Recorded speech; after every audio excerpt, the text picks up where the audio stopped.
Support for Trifles comes from the BSI Press. Manuscripts, collections of papers by international writers, and books covering a wide range of other Sherlockian topics. Find them online at bakerstreetirregulars.com. And by listeners like you, who choose to support us on Patreon for as little as $1 a month. Patreon.com/trifles. Welcome to Trifles, a weekly podcast about the Sherlock Holmes stories. It is, of course, a trifle, but there is nothing so important as trifles. Yes, the thumb was engineered, the foot was deviled, and the Peter was black, but there are so many other details to pick apart in the stories.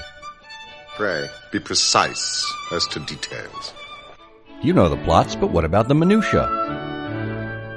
Have you ever stopped to wonder what a basket chair is? Or why Watson's medicine of choice is always brandy? Or what a coal scuttle is and why cigars would be there? You are very inquisitive, Mr. Holmes. It is my business to know what other people don't know. Scott Monty and Burt Wolder will have the answers to these questions and more in Trifles. The game's afoot.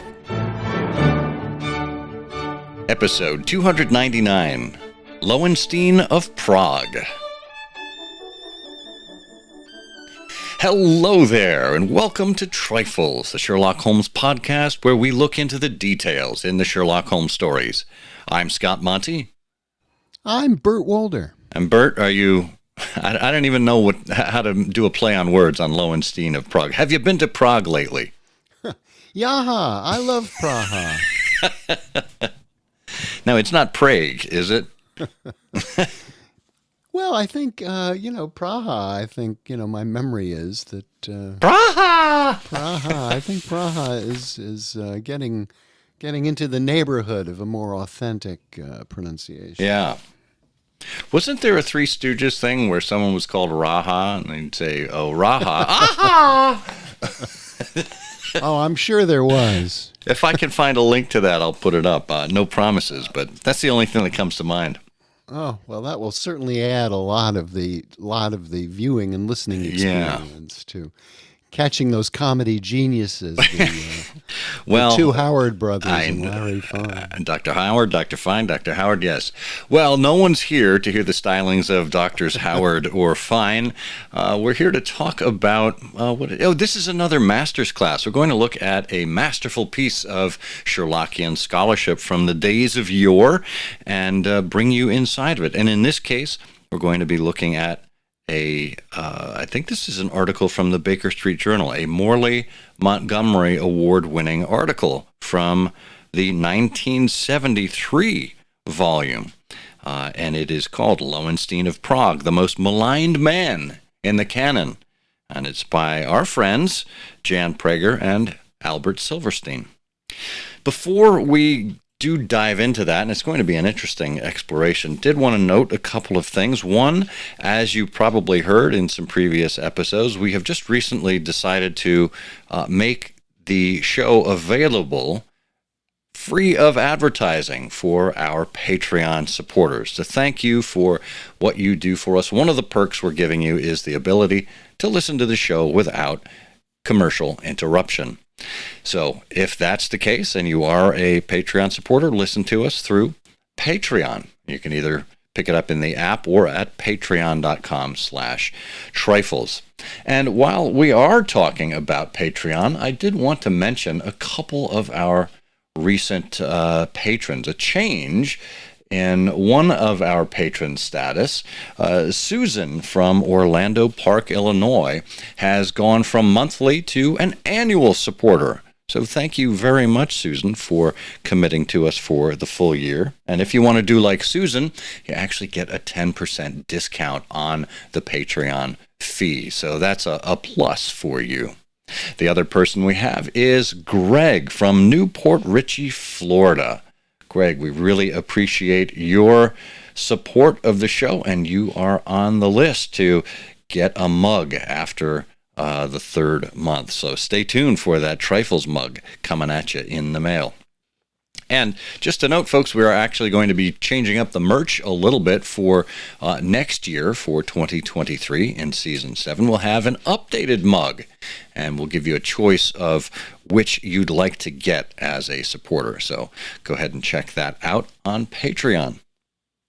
Now, Bert, there were a couple of reviews that came in, too. I didn't want to miss a chance to handle our fan reviews on Apple Podcasts. I can't tell you how happy we are to get reviews, because that really helps people connect to the podcast and brings us new listeners. But it also helps us, to figure out what our audience likes and what we should do more of.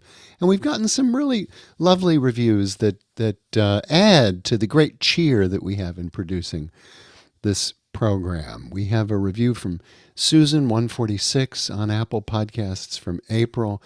Couldn't ask for more. Well, yes, I could, she says. And really appreciate the reference also to our other show, I Hear of Sherlock Everywhere. And J. Michael W. 1984 on Apple Podcasts has a great review. I thought I was the only one who thought there should be a podcast devoted to the minutiae of Sherlock Holmes. And now he's wandering back through 5 years of episodes. And then Monkey and 600 Trees says, a helpful guide. I was looking for things that talk about things beyond the surface levels of the stories, and these hosts do it without making it too hard to follow. And that's really great feedback for us. So thank you. Thank all of you that we've just mentioned and all of the others who've left us reviews of our podcast.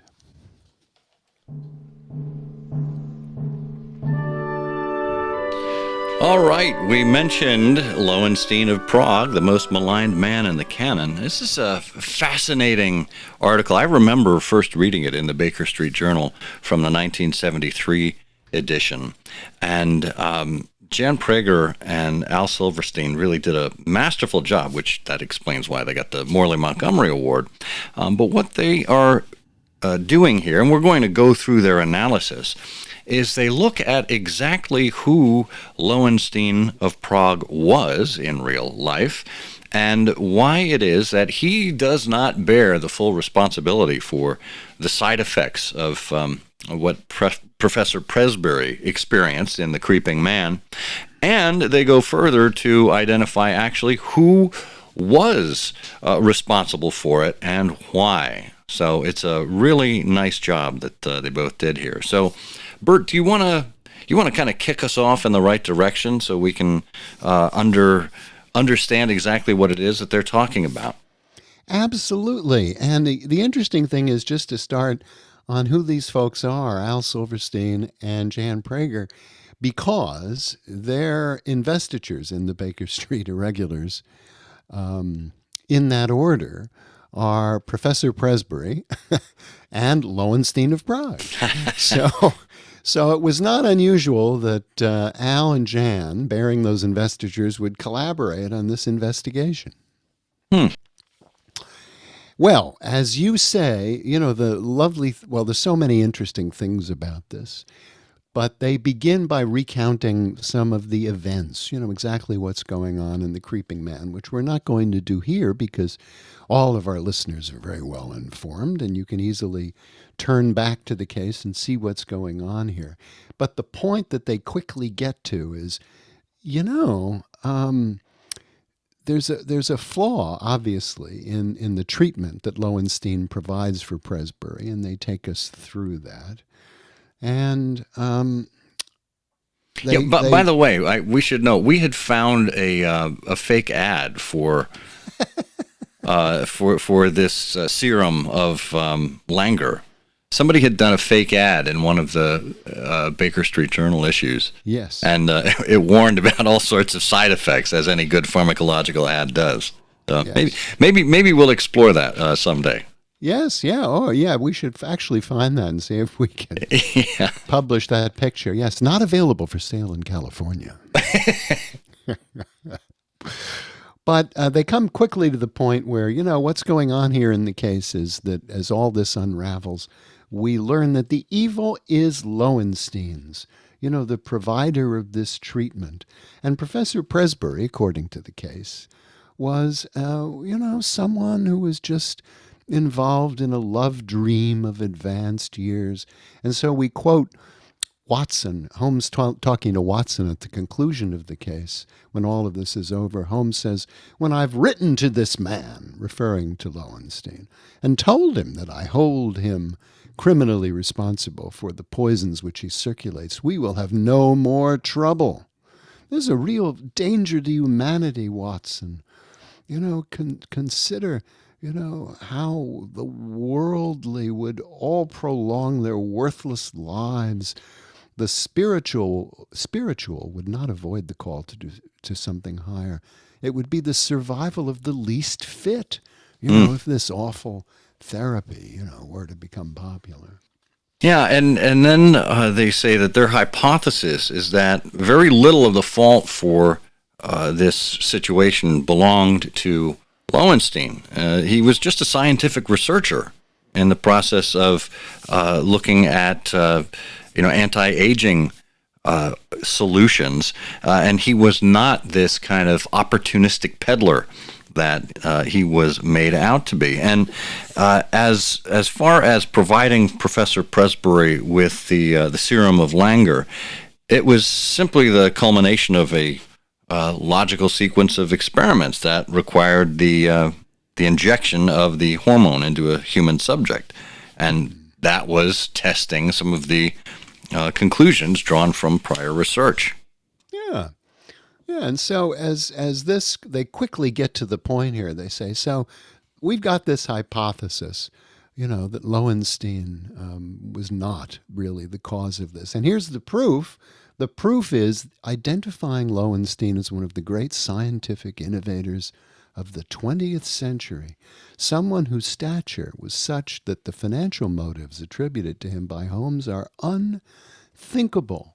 Now that's interesting to me, because this means that they're identifying someone who was, not necessarily well known to the public, but certainly well known to the scientific community. So it is someone whom they could trace, whose research they could look up, and they could actually make a case for why this person was at the top of his field, and because he was at the top of his field, he didn't need that kind of financial support.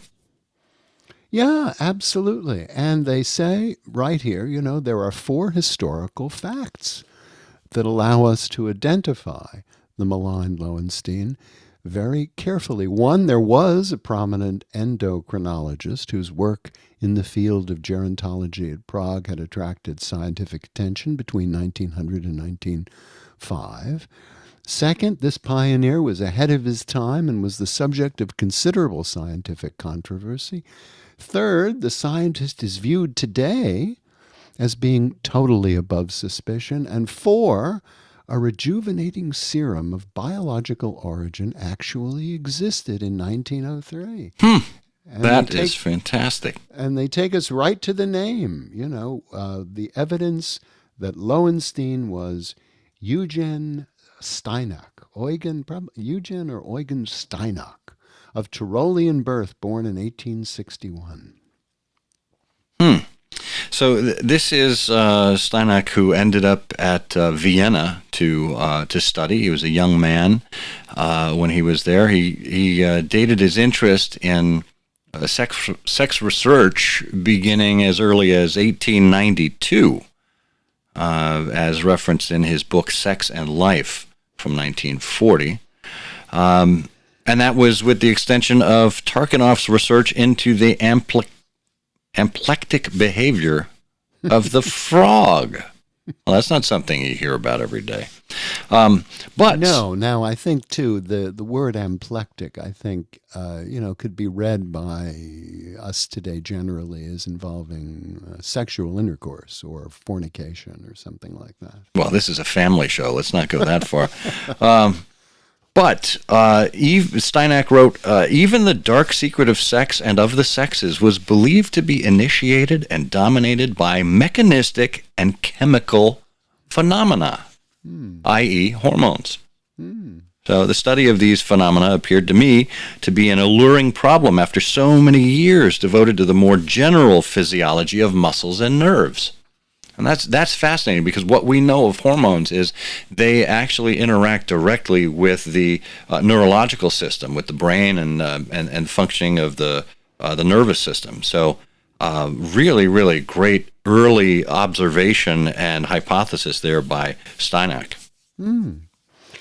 And Al Silverstein and Jan Prager then tell us the actual fact is that they have been engaged in 2 years of correspondence with biologists and historians of science, particularly people who have an origin in Eastern Europe, and quote one of these experts, Hans Kalmus, who writes from the Galton Institute of London University, all about endocrinology in Prague. And their particular correspondent here, Hans Kalmus, writes, there was indeed an endocrinologist in Prague who did transplants and extracted monkey glands at that time.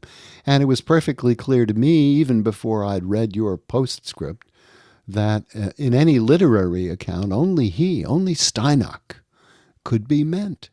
Yeah, and he mentions the endocrinologist Arthur Beadle,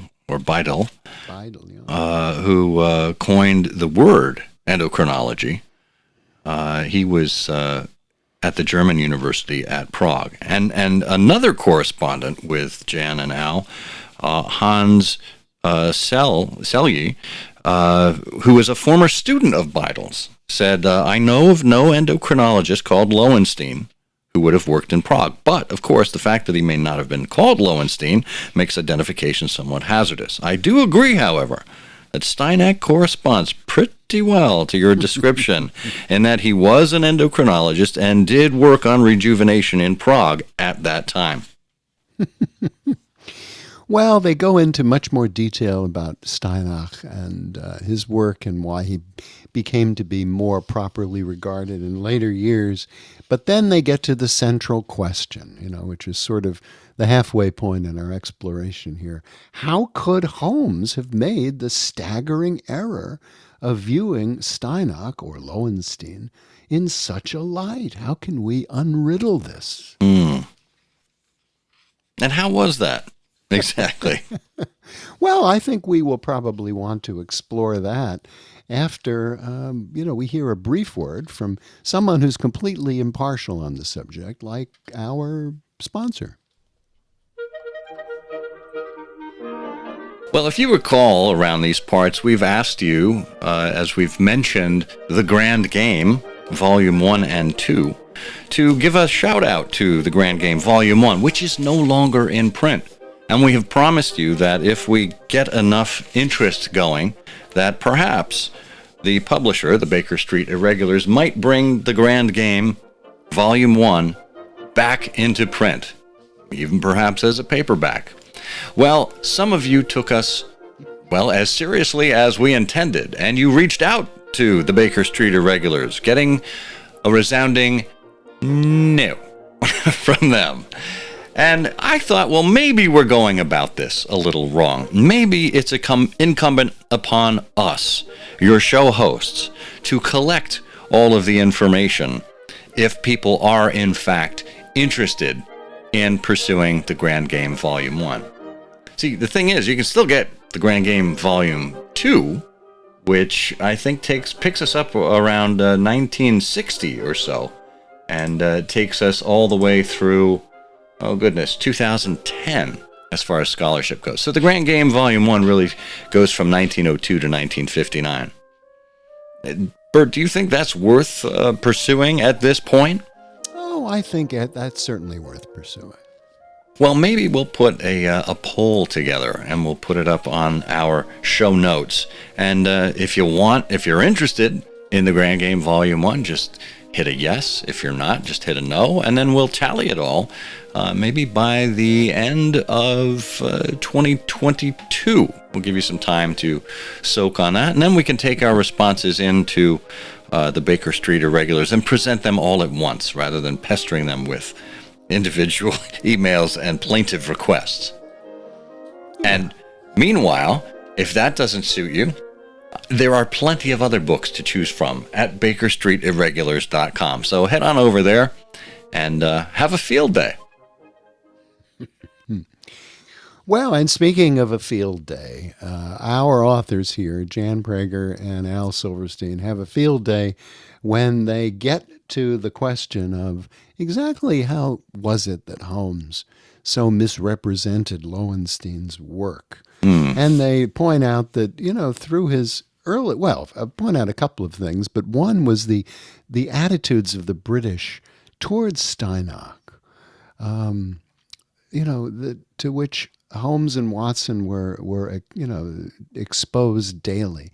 In England, when one speaks of rejuvenation, even educated people will say, "Oh yeah, monkey glands, the thyroid, isn't it?" Well, basically the point here is that in all these years, Steinach was cursed with bad press. His research was sensational. There was a strong, what they describe as a strong anti-Darwinism at the time that made him the subject of ridicule in newspapers and magazines. But eventually, at a major scientific event, one of Steinach's strongest advocates recalled how all that controversy ended in 1926, and it was the appearance of a particular professor, a pathologist from Berlin, who had been known as a bitter opponent of Steinach. But by 1926, he was ready to pay high tribute to Steinach and stated in so many words that following his own experiments, he was ready to withdraw his objections. And so the two scientists shook hands, and the applause was deafening. Well, interesting. It's good to see he eventually got his name cleared there. Now, in terms of how Sherlock Holmes thought about this, Jan and Albert ask, on what evidence did Holmes rest his case for Lowenstein's culpability? And they said it couldn't have been the mere fact that he supplied the serum.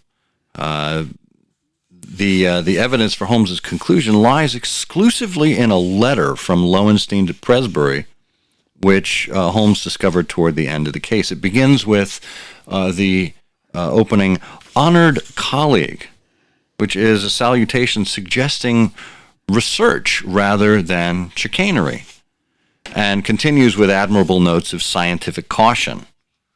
So it's been common practice to interpret the reference to Presbury's circumstances as an acknowledgement that Lowenstein knew of Presbury's desire for Alice Morphy's affections. And they state there's other equally probable meanings, but when Lowenstein urges precautions against premature revelation of the process, this is no different than the caution shown by a scientist in the face of inconclusive evidence. Then comes one incriminating sentence, they write. That sentence is, "I have one other client in England, and Dvorak is my agent for both."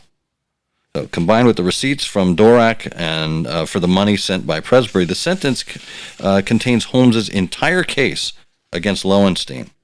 But, they ask, is that sentence really so incriminating? The fact that Lowenstein used an agent in England to ensure the safe receipt and the dispensation of the serum is by no means damning. Distribution of scientific materials in 1903 was not the well-organized affair it is today, i.e., we didn't have the same kind of drug lords that we do, evidently. Or shall we say, pharmacies and druggists, your chemists. But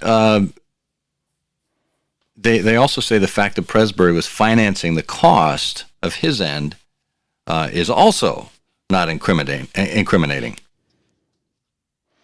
No, not at all. And of course in this letter, Lowenstein, or Steinach, as they would have us believe, identifies this other client, and Dvorak is the agent for both.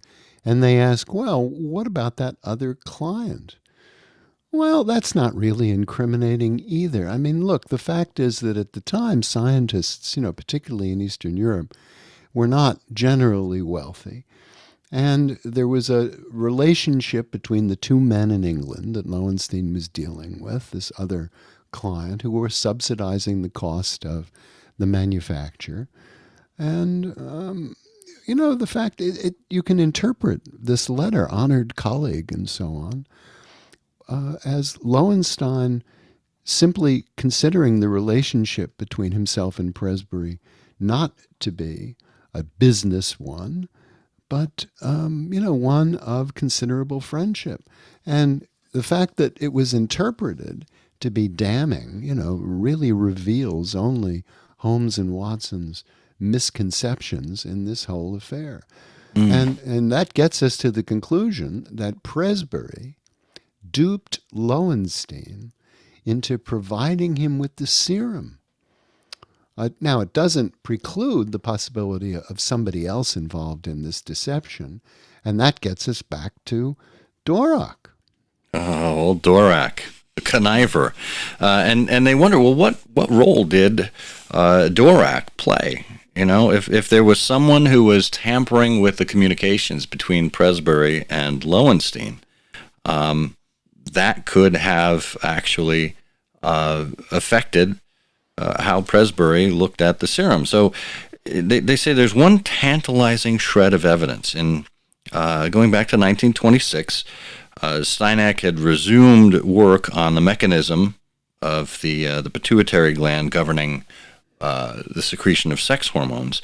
And this was 12 years after the first publication in 1914 of the studies by my much lamented student, Joseph Schleicht. And this is Steinach writing now. It's his much lamented student, Joseph Schleicht. And it's a strange reference, they say. Schlecht's publication wasn't cited in Steinach's bibliography, which indicated that Steinach was not a co-author. And there's no other reference to Schleicht in Steinach's book. And indeed, he vanished from the scientific scene quite completely. And his publication did evade Jan and Al's most assiduous search through the treatises on endocrinology and its history, and none of their many correspondents have even heard of him. So they really did their homework in tracking down this lamented student, and they say, well, it could be that he was lamented because he died, but it could also be because he had been dismissed by Steinach. Might his dismissal have come 11 years after the Creeping Man because Steinach/Lowenstein discovered that he had illicitly sold massive doses of the miracle serum to persons who planned to use it improperly? Might Schleicht have been Dvorak in 1903, representing Presbury to Steinach as a legitimate researcher and then supplying him with a Langer hormonal extract? We shall probably never know the answer. We shall probably never know. Well, that gets us really to the conclusion which points out that, the full depth of all of this, of the misfortune represented in the Creeping Man, is not revealed in the canon. There's no hint of the humiliation and anguish suffered by a great scientific pioneer. And in fact, they point out that there's no indication at all of the delay caused in the development of hormone therapy with synthetic extracts, which humanity by today has found so valuable. And basically they sort of wrap it up and say, Steinach's opponents obstructed the funds for his research for many years. And for once, in great error, Holmes believed Lowenstein to have been the source of that evil.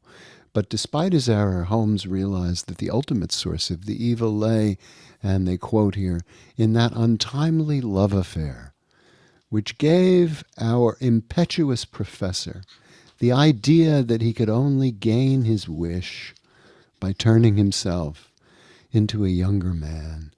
When one tries to rise above nature, one is liable to fall below it. That I love that conclusion, that philosophical view that Holmes has, because it rings more true and more thoughtful than you can't make a monkey out of Professor Presbury. However, I should say we have an additional bonus link here. Folks ought to check out. It's from an entry on the I Hear of Sherlock Everywhere site. It's called A Clever Publicity Play for the Creeping Man. And this is because there was a cocktail that intrigued us. It was invented in the 1920s, the early 1920s, by Harry Macalone, who is the owner of Harry's New York Bar in Paris. And it's made of gin, orange juice, grenadine, and absinthe. And it's called the Monkey Gland. And it's seen as early as 1923. And we have a clip from the Washington Post from April 23rd, 1923. So perhaps Conan Doyle, with the help of John Watson, decided to do a little marketing on behalf of Harry's New York Bar. Well, that's possible. It's also possible that after a couple of monkey gland cocktails, you'll find yourself climbing the side of the nearest building. But that's just a trifle. It is, of course, a trifle, but there is nothing so important as trifles. Please join us again next week for another installment of Trifles. Show notes are available on SherlockHolmesPodcast.com. Please subscribe to us on Apple Podcasts and be sure to check out our longer show, I Hear of Sherlock Everywhere, where we interview notable Sherlockians and share news of the Sherlockian world. You've taken my breath away, Mr. Holmes. Absinthe, I just used a little Pernod.